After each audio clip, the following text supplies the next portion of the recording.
Middle east इस समय बारूद के ढेर पर बैठा हुआ है। ईरान ने सऊदी अरब, यूएई और कुवैत जैसे 6 अरब देशों में मौजूद अमेरिकी ठिकानों और ऑयल फैसिलिटीज पर पिछले दिनों में ताबड़तोड़ हमले किए।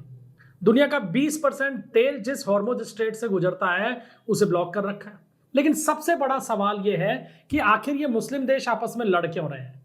क्यों सऊदी अरब और बाकी के जो मिडिल ईस्ट के कंट्री हैं वो ये चाहते हैं कि अमेरिका ईरान को पूरी तरह खत्म कर दे, लेकिन वो खुद इस जंग के मैदान में उतरना नहीं चाहते हैं और डर रहे हैं इससे। तो आज के वीडियो में हम मिडिल ईस्ट की इस खतरनाक इनसाइड पॉलिटिक्स को डिकोड करने की कोशिश करेंगे। सबसे पहला सवाल ये उठता है कि ईरान की जो बाकी के अरब कंट्रीज हैं उनसे आखिर दुश्मनी क्या है, क्यों इनके बीच में तारतम्य नहीं बैठता है? तो इसकी सबसे पहली वजह जो है वो है राजशाही को बचाए रखने की जंग। दरअसल सऊदी अरब, कतर, यूएई जैसे देशों में आज भी राज परिवारों का शासन है। ईरान में 1979 तक तो राजशाही का शासन था, लेकिन उसके बाद में इस्लामिक क्रांति हुई और राजशाही को उखाड़ फेंका और आज की तारीख में वहां लोकतंत्र है। इसने बाकी अरब देशों के मन में यह डर पैदा कर दिया कि अगर ये ईरान की लहर उनके देशों में पहुंचती है तो वहां भी राजशाही का अंत हो जाएगा और लोकतंत्र आ सकता है। और यही डर है कि ये तमाम अरब देश जो है ये ईरान से बिल्कुल अलहदा चलते हैं। यानी आपको बिल्कुल दो साफ ध्रुवों में बटा हुआ दिखाई देगा। पूरा का पूरा मिडिल ईस्ट, एक तरफ ईरान है जहां लोकतंत्र है और एक तरफ बाकी ये छोटे अरब कंट्रीज हैं जहां आज भी राजशाही चल रही है। और ईरान से उनको साफ डर यही है कि ईरान के चक्कर में कहीं इन देशों के अंदर भी राजशाही की जगह लोकतंत्र नहीं आ जाए। और यही कारण है कि 1981 के अंदर इन तमाम देशों ने मिलकर गल्फ कॉरपोरेशन काउंसिल का गठन किया और अपनी सुरक्षा के लिए इन्होंने ईरान को अपने साथ लेने की जगह ईरान को अलग छोड़ते हुए अमेरिका का दामन थाम लिया। दूसरी जो सबसे बड़ी वजह है इन तमाम देशों के ईरान से अलग होने की, वो है शिया सुन्नी विवाद। कोई नया झगड़ा नहीं है, बल्कि 1400 साल से ये झगड़ा चल रहा है। पैगंबर मोहम्मद के निधन के बाद उनके वारिस को लेकर इस्लाम दो गुटों में बटा था। आज सऊदी अरब जो है वो सुन्नी वर्ल्ड का चेहरा है, तो ईरान शियाओं का सबसे बड़ा पैरोकार है। यानी ईरान जहां शिया बहुल देश है, वहीं बाकी जो अरब कंट्रीज हैं वो सुन्नी बहुल है। और इतिहास गवाह है कि जब जब इन दोनों गुटों में आपसी होड़ मची है तो खून बहा है, युद्ध भी हुए हैं। चाहे वो 1980 के अंदर हुआ ईरान इराक युद्ध हो या सीरिया और यमन का संकट। ये सिर्फ धर्म की लड़ाई नहीं है, दरअसल ये पहचान की लड़ाई है। तो दूसरा कारण यही है कि बाकी के जो अरब कंट्रीज हैं वो सुन्नी बहुल है, जबकि ईरान शिया बहुल है और इस कारण इनके आपस में बनती नहीं है। तीसरा जो महत्वपूर्ण कारण ईरान और इन बाकी अरब कंट्रीज के आमने सामने होने का है वो है कि मुस्लिम उम्मा का लीडर कौन बनेगा, यानी मुस्लिम वर्ल्ड का लीडर कौन बनेगा। दरअसल ईरान और सऊदी अरब दोनों ही खुद को मुस्लिम जगत का इकलौता लीडर साबित करने पर तुले हुए हैं। ईरान ये देखता है कि मैं सबसे बड़ा देश हूं, मेरे पास ऑयल फील्ड सबसे ज्यादा है, मेरी जो पावर है, डिफेंस पावर, वो बाकी अरब देशों से ज्यादा है, लिहाजा मुस्लिम वर्ल्ड का चेहरा तो मुझे होना चाहिए। वहीं सऊदी अरब ये देखता है कि मैं सबसे ज्यादा पैसे वाला देश हूं, तो मुझे लीड करना चाहिए। और ये आपस में तो लड़ नहीं सकते हैं, इसलिए एक दूसरे के खिलाफ ये प्रॉक्सी वॉर का सहारा लेते हैं। ईरान जो है वो यमन में हुती विद्रोहियों को, लेबनान में हिजबुल्लाहों को और फिलिस्तीन में हमास को पैसा देता है, हथियार देता है और उग्रवाद फैला रहा है। वहीं सऊदी अरब और यूएई जो है वो इन तमाम उग्रवादी संगठनों के खिलाफ मोर्चा खोल लेते हैं। यानी कुल मिलाकर ये वर्चस्व की एक ऐसी लड़ाई है जिसमें पूरा का पूरा मिडिल ईस्ट पिस रहा है।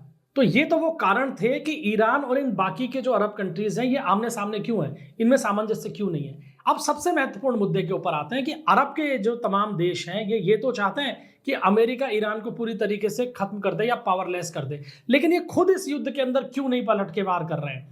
ईरान मिडिल ईस्ट के 6 जो अरब देश हैं उनके ऊपर हमले कर रहा है, बड़ा नुकसान भी पहुंचाया है वहां पे, लेकिन इसके बावजूद भी ये तमाम देश केवल बयानबाजी करने के अलावा कुछ नहीं कर रहे हैं, खुद इस युद्ध में शामिल नहीं हो रहे हैं। तो इसका कारण क्या है? अब इसके कारणों को समझते हैं। पहला तो है जवाबी हमले का डर। इन तमाम अरब देशों को यह पता है कि अगर उन्होंने अपने स्तर पर ईरान पर हमला किया तो ईरान की जो मिसाइल पावर है या जो उसका ड्रोन का जो एक बड़ा सेक्टर है वो इन अरब कंट्रीज के शहरों को और ऑयल रिफाइनरीज को खंडर बना देगा। और ये देश कतई ये नहीं चाहते हैं कि उनकी इकोनॉमी या इंफ्रास्ट्रक्चर को किसी भी तरीके का नुकसान पहुंचे, क्योंकि तेल के खेल के दम पर इन तमाम देशों ने अपने इंफ्रास्ट्रक्चर को वर्ल्ड क्लास बनाया है और जबरदस्त इनकी इकोनॉमी बूस्ट करती है। तो अगर ईरान से पंगा लेंगे तो ईरान सीधे तौर पे इनकी इकोनॉमी को खत्म कर सकता है। दूसरा कारण यह है कि इनको ये लगता है कि अमेरिका तो आज लड़ रहा है ईरान से, ये बात तो ठीक है, लेकिन अगर अमेरिका के साथ साथ हम भी इस युद्ध में शामिल हो गए तो कल को जब अमेरिका वापस लौट जाएगा, जैसे कि वो अफगानिस्तान से चला गया, लेकिन ईरान तो यहीं रहेगा, फिर ईरान को कौन झेलेगा। और इस बात की पुष्टि करते हैं कुवैत यूनिवर्सिटी के प्रोफेसर बदर अल सैफ। वो साफ तौर पर यह कहते हैं कि अमेरिकी सेनाएं आज नहीं तो कल यहां से चली जाएंगी, युद्ध बंद हो जाएगा, लेकिन ईरान तो यही रहेगा, वो तो स्थायी पड़ोसी है। ऐसे में जो ये अरब के देश हैं, ये ऐसी स्थायी दुश्मनी कतई मोल नहीं लेना चाहते हैं जो सदियों तक चलती रहे। और तीसरा जो अहम कारण है वो है सामूहिक सुरक्षा का इंतजार। दरअसल ये जो अरब देश हैं, इनमें सऊदी अरब को छोड़ दिया जाए तो बाकी देश बहुत छोटे हैं। ऐसे में ओमान, बहरीन, ये तमाम देश जो हैं ये सऊदी अरब के एक्शन का इंतजार कर रहे हैं। वो ये चाह रहे हैं कि सऊदी अरब उनका एक गठबंधन बनाए, उस गठबंधन को लीड करे और फिर मिलकर ये अपनी मिलिट्री पावर के दम पर ईरान के खिलाफ लड़े। और बिना इस मजबूत गठबंधन के कोई भी अरब कंट्री ईरान जैसे बड़े मिलिट्री पावर से सीधे टकराने की हिम्मत नहीं कर सकता। और ये गठबंधन अभी बन नहीं रहा है। हालांकि सऊदी अरब ने अब धमकाना शुरू कर दिया है ईरान को कि भाई बहुत हो चुका है, आप बहुत नुकसान पहुंचा चुके हैं, अब हम कार्रवाई करेंगे। लेकिन धरातल पर सऊदी अरब भी ये जानता है कि अगर उसने पलटवार ईरान के ऊपर करना शुरू किया तो ईरान जो उसका जवाब देगा वो जवाब झेलने की स्थिति में सऊदी अरब भी आज की तारीख में नहीं है। इसीलिए सारे के सारे अरब देश ये इंतजार कर रहे हैं कि अमेरिका ताबड़तोड़ हमले करे, इजराइल ताबड़तोड़ हमले करे और ईरान को इस कदर मटियामेट कर दे डिफेंस के स्तर के ऊपर कि वो अगले 50 सालों तक ये खड़ा होने की स्थिति के अंदर नहीं आए। और राइटर्स की एक रिपोर्ट इस तरफ साफ तौर पर इशारा भी करती है कि ईरान के खिलाफ जो ये डर है सऊदी अरब और बाकी के देशों के अंदर, वही इनके जो रुख में बदलाव इन दिनों देखने को मिल रहा है उसका अहम कारण है। पहले तो वो इस जंग के खिलाफ थे कि नहीं नहीं, आप सैंक्शन लगा दो, आप दबाव बना के रखो, आप परमाणु हथियार मत बनाने दो ईरान को, लेकिन युद्ध मत करो। लेकिन जिस तरीके का पलटवार फिर बाद में ईरान ने इन अरब कंट्रीज के ऊपर करना शुरू किया तो उन्होंने साफ तौर पर अब अमेरिका को कहना शुरू कर दिया कि मालिक इस युद्ध को इस स्तर के ऊपर मत छोड़ देना आधा अधूरा, ईरान को इस स्तर के ऊपर खत्म करो कि उनकी मिलिट्री पावर पूरी तरीके से खत्म हो जाए, क्योंकि अभी तक ईरान की मिलिट्री पावर उस स्तर पर कमजोर नहीं हुई है कि वो अरब देशों का बिगाड़ ना सके। तो ये चाहते हैं कि अगर भविष्य में अमेरिका वापस भी चला जाता है मान लीजिए, तो ईरान की स्थिति ऐसी हो जाए कि वो अपनी मिलिट्री पावर का इस्तेमाल इन अरब देशों के खिलाफ नहीं कर सके। यानी कुल मिलाकर उनके कहने का अर्थ यह है कि वो ये चाहते हैं कि अमेरिका अपना काम पूरा करे। यानी जिस तरीके से उसने बयानबाजी शुरू में की थी कि ईरान की मिलिट्री पावर को और उसके जो न्यूक्लियर बम बनाने का पूरा कार्यक्रम है उसको बिल्कुल खत्म कर देंगे, उसकी ड्रोन फैसिलिटी को, उसकी मिसाइल कैपेसिटी को खत्म कर देंगे, उसको खत्म करे अमेरिका।